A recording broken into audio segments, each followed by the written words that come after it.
പലതരത്തിലും നമ്മളെല്ലാം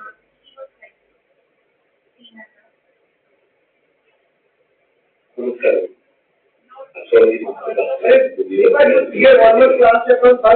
നമ്മൾ ചർച്ച ചെയ്യുന്ന സബ്ജക്ട് എന്ന് പറയുന്നത് വളരെ വിശദമായിട്ട് മനസ്സിലാക്കേണ്ട ഒരു കാര്യമാണ്.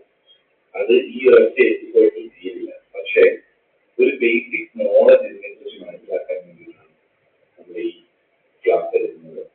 ദശ, മഹാദശ, അപഹാരം എന്നിങ്ങനെ കേൾക്കാത്തവരായിട്ട് ആരുമില്ല.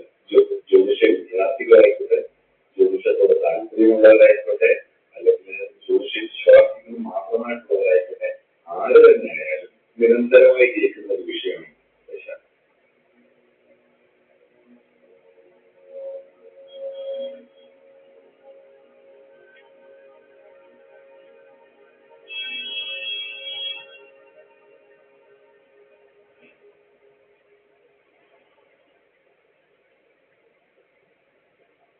ദശ, മഹാദശ എന്നൊക്കെ പറയുമ്പോൾ ഇത് എത്ര തരത്തിലുണ്ടെന്ന് കൂടെ ആദ്യം മനസ്സിലാക്കുക.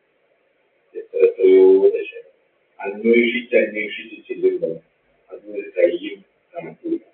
പരാശര മഹർഷി തന്റെ ശിഷ്യനായിട്ടുള്ള മൈത്രേയിന് പറഞ്ഞു കൊടുക്കുന്ന രീതിയിലാണ് പരാശര പോലെ ഈ പ്രസക്തായ കേരളത്തിൽ പൊതുവെ എല്ലാവരും ചർച്ചയ്ക്ക് വെക്കുന്നത് പരാമിത്രനെ പോലെ.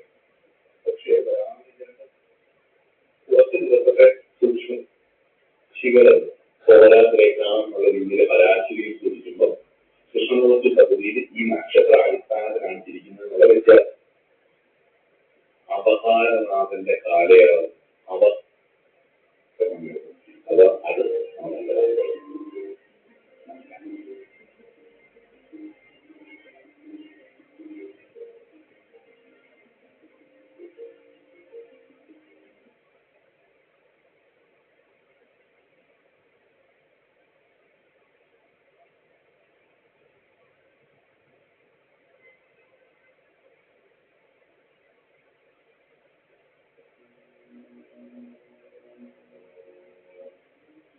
ദശ എന്നറിയപ്പെടുന്നു. അതിന്റെ ദശ വിന്യാസം നക്ഷത്രങ്ങളുമായിട്ട് ബന്ധപ്പെട്ടിട്ടുള്ളത് കൊണ്ടാണ് അതിനെ വിംശോദരി ദശ അല്ലെങ്കിൽ വിംശോദരി നക്ഷത്ര ദശ എന്ന് പറയുന്നത്. വിംശോദരി ദശയെ വിംശോദരി നക്ഷത്ര ദശ എന്ന് പറയാൻ കാരണം നക്ഷത്രങ്ങളുമായിട്ട് ബന്ധപ്പെടുത്തിയിട്ടുള്ള നക്ഷത്രങ്ങളുടെ ലെവലനുസരിച്ചാണ് അത് ചിട്ടപ്പെടുത്തിയിരിക്കുന്നത്.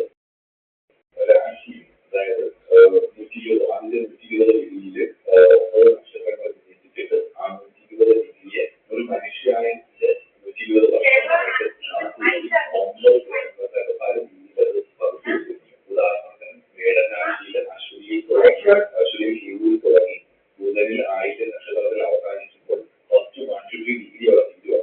അതിനുശേഷം മകര നക്ഷത്രത്തിൽ സ്റ്റാർട്ട് ചെയ്തിട്ട് അതിനുശേഷം തൃക്കേടയിൽ അവസാനിക്കുമ്പോൾ ഈ ബുധന്റെ നക്ഷത്രം ഇതൊക്കെയാണ്. അവിടെയും ഒരു 150 ഡിഗ്രിയിൽ 120 ഡിഗ്രിയിലായിട്ട് 120 വർഷം എന്നൊരു മനുഷ്യായുസിനെ അവിടെ കുറിച്ചിട്ടുണ്ട്. അതിനുശേഷം മൂലത്തിൽ തുടങ്ങി രേവതിയോ ഒരു ഈ 4 രാശികളിലായിട്ടും 9 ഗ്രഹങ്ങൾക്ക് 120 ഡിഗ്രിയാണ്. ആ 120 ഡിഗ്രി 120 മനുഷ്യായുസായിട്ട് കുറിച്ചിട്ടുണ്ട്. എന്നിട്ട് ഈ 9 ഗ്രഹങ്ങൾക്ക് വ്യത്യസ്തമായ രീതിയിലുള്ള കണക്ക് ഞാൻ കഴിഞ്ഞ ക്ലാസ് പറഞ്ഞിരുന്നു. 7 വർഷം, അതുപോലെ തന്നെ ശുക്രൻ 20 വർഷം, സൂര്യൻ 6 വർഷം, ചന്ദ്രന് 10 വർഷം, ചൊവ്വയ്ക്ക് 7 വർഷം, ഇങ്ങനെ ആണ് ബുധന്റെ വരെ ഉള്ളത് കണക്ക് വാങ്ങിച്ചു കൊടുത്തിരിക്കുന്നത് എന്നുള്ളതും കൂടി ഞാൻ എടുത്തു പറഞ്ഞു. അതെന്താണ് അങ്ങനെ ചെയ്തിട്ടുള്ളത് അറിഞ്ഞത് അന്വേഷിച്ചുകൊണ്ടിരിക്കുന്നു. പല ഉത്തരങ്ങൾ ഇതിന് പറയുന്നുണ്ട്. ഒരുപാട് ഉത്തരങ്ങൾ നെറ്റിലൊക്കെ നിങ്ങൾ നോക്കിയതിന് പലതും പറയുന്നുണ്ട്. അതില്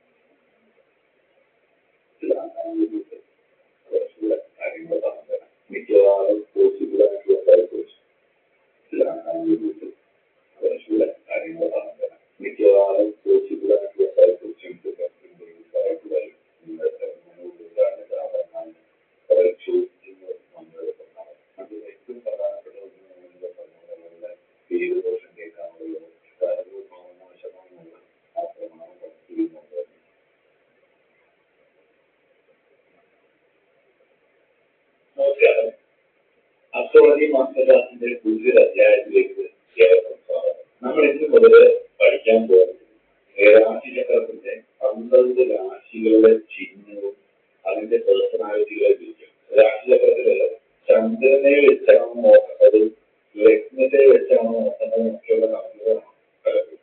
ഇത് പേഴ്സണാലിറ്റികൾ പലപ്പോഴും എന്ത് പേഴ്സണാലിറ്റി ആണ് എന്നുള്ളതാണ് നമ്മൾ നോക്കേണ്ടത്. സൂര്യരാശികളെ ആസ്പദമാക്കുന്ന വേരിയസായി ടോറസായും ജെമിനിസായും നമുക്ക് ക്രിസ്ത്യൻസ് ആൾക്കാരുടെ ഒരു ഫിലോസഫിയെ ബേസ് ചെയ്തിട്ട് ഒരു പേഴ്സണാലിറ്റി പറയും. നവംബർ 15 ഡിസംബർ 15 ജനിക്കുന്ന രാശി അത് സൂര്യ സംക്രമണത്തെ ആസ്പദമാക്കി കാണുന്നതാണ്.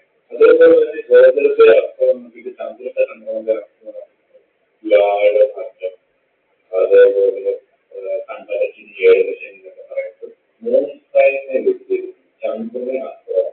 അതുപോലെ ലക്ഷ്യം വെച്ച് നോക്കുന്നത് അസെൻഡന്റ്, അതുപോലെ ലക്ഷ്യം വെച്ച് നോക്കുന്ന അസെൻഡന്റ്, അതുകൊണ്ട് ലക്ഷ്യം വെച്ചിട്ട് ആ രാശി ഒരു രാശിയുടെ ക്യാരക്ടറൈസേഷനെ കുറിച്ച് നമ്മൾ പഠിച്ചു കഴിഞ്ഞു. ഈ മൂന്ന് ചതുരരാശിയാണോ ലഗ്നമാണോ അതോ അതിന് കാരകന്മാരെ വെച്ചിട്ടുള്ള മാനിഫെസ്റ്റേഷനാണോ അല്ലെങ്കിൽ കൺസൈനാണോ എന്നുള്ളത് ജ്യോതിഷിയുടെ ജ്ഞാനത്തെ ആസ്പദമാക്കിയിട്ട് ഇത് കൈകാര്യം ചെയ്യുന്ന ആളുടെ ജ്ഞാനത്തെ ആസ്പദമാക്കിയിട്ട് അത് യുക്തിപൂർവ്വം ഉപയോഗിക്കണം. ഇപ്പം മേടം രാശി ലഗ്നമായാൽ ഏതാണ്ട് ഫലങ്ങൾ എന്തൊക്കെ ആയിരിക്കും എന്നുള്ളത് ചന്ദ്രരാശി ആയാലും ഒരു പരിധിവരെ ഫലവും പറയാം. ഏകദേശം എന്തൊക്കെയാണ് പറയുന്നത്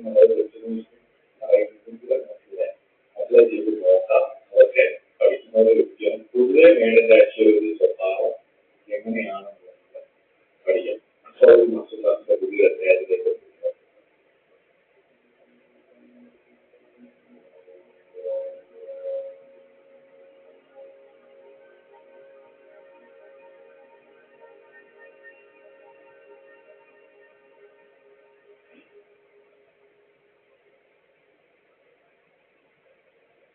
മേട രാശിയുടെ ചിഹ്നം ആളാണ്.